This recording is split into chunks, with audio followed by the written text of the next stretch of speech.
السلام عليكم ورحمة الله وبركاته. اللهم صل وسلم على سيدنا محمد. اليوم ان شاء الله باذن الله جيت نشارك معكم بسطيله ديال الحوت كتجي بنينه وزوينه ورائعه وسهله في التحضير وفيهاش مقادير بزاف، ونتمنى ان شاء الله تبقاو معايا حتى الاخير تشوفوا الفيديو كامل باش تفهموا كيفاش درت ليها. ودابا ان شاء الله باذن الله غادي نبداو في المقادير. غادي نبدا ان شاء الله معكم في المقادير. غادي ان شاء الله باذن الله دابا عندي قبضه ديال القزبور ومعدنوس كما غسلتها وقطرتها من الماء وقرطتها، ودابا درتها في الهاشوار. دابا غادي نجيب الثومه بعد ما هي قطعتها، خليتها طريفات صغيورين باش تطحن مزيان، وغادي نخويها في الهاشوار ديالي مع القزبور ومعدنوس. وعندي هنايا معلقه ديال الصلصه حاره. بغيتو ديروا نتوما الهريسه ديروها، داكشي كل واحد شنو كيبغي، المذاق اللي تيبغي. حنا كتعجبني انا هذه. درت الصلصه. عندي هنايا معلقه ديال التحميره صغيره، معلقه ديال الخرقوم صغيره بلدي، معلقه ديال الشكينجبير، معلقه ديال البزار الابيض، عندي معلقه صغيره ديال البزار الابيض، عندي معلقه ديال الملحه، معلقه ديال الملحه صغيره. ما تكثروش الملحه حيت الحامض ومع الضماد الحوت هي مالحه، ما نكثروش الملحه بزاف باش ما يجيناش داكشي مالح. مع غنديروا الحوت فيه الملحه، كلشي فيه الملحه. عندي هنايا حامضه كبيره بعد ما عصرتها. عندي معلقه صغيره ديال صلصه المحار، فيها جهد معلقه تقريبا معلقه صغيره، والشوجه خفيفه حتى هي معلقه صغيره. وغادي ندير التوابل ديال الحوت معلقه صغيره، وعندي هنا شويه ديال الزيت الروميه شي 3 معالق ولا 4. وغادي نطحن المقادير ديالي كاملين في الهاشوار حتى يطحنوا مزيان يوليو نيلين يطحنوا مزيان. وغادي كما كتشوفوا الصلصه ديالي كما طحنتها وقديتها. دابا شديت المرنه ديالي بعد ما غسلتها، غادي ندير ليها التوابل. هاد التوابل كاملين غادي نلبسها مزيان باش تعطينا واحد البنه واحد المذاق. ما نخلي حتى بلاصه، كلشي غادي خصني نطلي ديك لاصوص وندخلها الفران باش تطيب. كما شفتوا انا دخلتها دابا الفران. غادي نسد عليها ونخليها طيب. وغادي نجيب لي شابينيو ديالي، غادي نقطعهم طريفات صغار، ما تخليهمش هكذا كبار حيت الا بقاو كبار ما كيجيوش زوينين. داكشي يكون صغيور وتيجي لذيذ وبنين. نبقى مستمره بحال هكا. داك الماء ديال الكروفيت من بعد ما درت فيه غندير فيه الشعريه الصينيه ديال الروز باش تسلق فيه باش يعطي واحد المذاق زوين. ورقه سيدنا موسى درت فيه ديك سميتها الشعريه الصينيه ديال الروز باش تسلق لينا تعطينا واحد المذاق زوين ديال الحوت. ما تجيش هكا كيني بيضه، تجي هكذا تسلق تعطي واحد المذاق زوين. هنا درت معلقه ديال الزبده ومعلقه الزيت.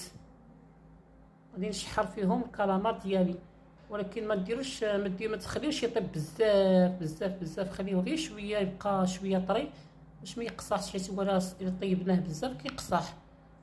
دابا الكالامار ديالي غادي نشحرو مزيان بديك الزبده وديك 2 معالق الزيت. وغندير فيه لاصوص ديال القزبور ومعدنوس. داك لاصوص اللي درت الاول معكم هو باش غنخدم كلشي. غادي نستمر بالتحرك ديالي، نحرك مزيان، نحرك ديك الحوت حتى يدخل فيه ديك المقادير ويطيب معنا. نتوما كتشوفوا معايا. نتمنى يكون الفيديو واضح. حيدت داك الحوت ودرت دابا فطائر درتهم يطيبوا مع بالزبده حتى هما باش حتى هما تدخل فيهم واحد البنه زوينه. وغادي نزيد عليهم ديك الشعريه الصينيه غادي نزيدها معاهم، حيت هذاك الشابينيو خصنا نطيبوه حتى هو خصو يطيب باش يجي بنين. ما يبقاش هكا ملي كيكون بلا ما طيبناه كيبقى ملس كيجيش بنين. ونبقاو مستمرين بالتحرك. ودابا غادي ندير الزبده، معلقه ثاني الزبده، وغادي ندوبها مزيان حتى تولي سائله. بعد ما ندوبها مزيان غادي نزيد عليها شويه ديال الزيت، غنزيد عليهم داك القمرون، نشحرو مزيان القمرون باش حتى هو يطلق ديك البنه. وندير فيه شويه الحامض حيت الحامض هاد البسطيله كتبغي الحامض بزاف باش كتجي بنينه. غادي نبدا التمر تحرك، وغادي ندير هاد هي لاصوص ديال القزبور معدنوس حتى هي. داك لاصوص اللي درت الاول غنخدم به كلشي حتى الاخر. بقاو مستمرين معايا كما كتشوفوا. غادي نشحر ثاني هاد القمرون. دابا انا كملت الحوت ديالي كله، تصايبته تقديته حطيته يبرد. ودابا غادي نبدا معكم ان شاء الله في التحضير ديال البسطيله ديالي بعد ما دهنت المقله بالزبده. ودابا غنبدا نحط الورقه ديالي وحده بوحده، وغادي ندهنها بلاصوص السوجه والزيت. ما نديرش الزبده، غادي ندير الزيت ولا صوص السوجه. ضروري الزيت باش نستعنوا بها باش ديك الورقه تقرمش. غادي نبدا مستمره بحال هكا. وديك لاصوص اللي بقى ليا غادي ندهن بيه ديك الورقه كامله، ما نخلي حتى شي بلاصه ما ندهنهاش. ودابا غادي نخلط المقادير كلهم مع بعضياتهم. خطا الميرنا اللي غنخلي حتى الاخر.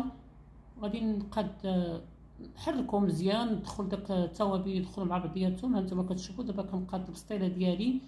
بعد ما غادي نكمل غادي نجيب ندير الطبقه الاولى، وغندير عليها شويه ديال الفرماج محكوك. ندير الفرماج محكوك، وعاد ندير داكشي اللي بقى ليا ديال المقادير ديال الشعريه الصينيه وداك الحوت وداكشي نكملو. نتوما معايا حتى الاخر. نتمنى تعجبكم هاد البسطيله هادي وطرق الاعجاب ديالكم يا ربي. هنا كملت كلشي. ودابا غادي نجيب داك ميرنا هي اللي بقات الاخرى، غادي نديرها هي الاخرانيه، غنديرها من الفوق هي الاخرى. اخر حاجه هي الميرنا. غادي ندير الميرنا ديالي وبقى معايا كما شفتوا. انا غادي نكمل الميرنا. هاد القمرون هذا اللي بقى غادي تا هو نزيدو تما من الفوق، من فوق الميرنا. نستفو واحد حدا بعضياتو باش كلشي ياخد حقه.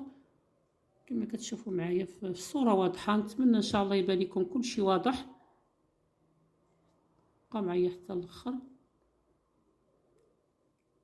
بعد ما كملت الحوت وداكشي كامل، انا دابا كنمونطي ديك البسطيله ديالي. غادي نكملها في المونطي ديال مونطيها.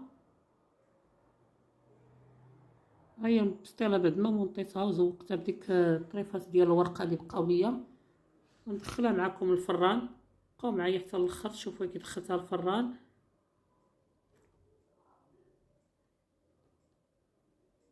البسطيله ديالي هي ندخلها الفران. دخلنا البسطيله ديالنا الفران، شعلنا عليها الفور من الفوق ومن التحت. غير تقرمش معنا شويه. هي خرجنا البسطيله وزوقناها بالطريفات ديال الحامض.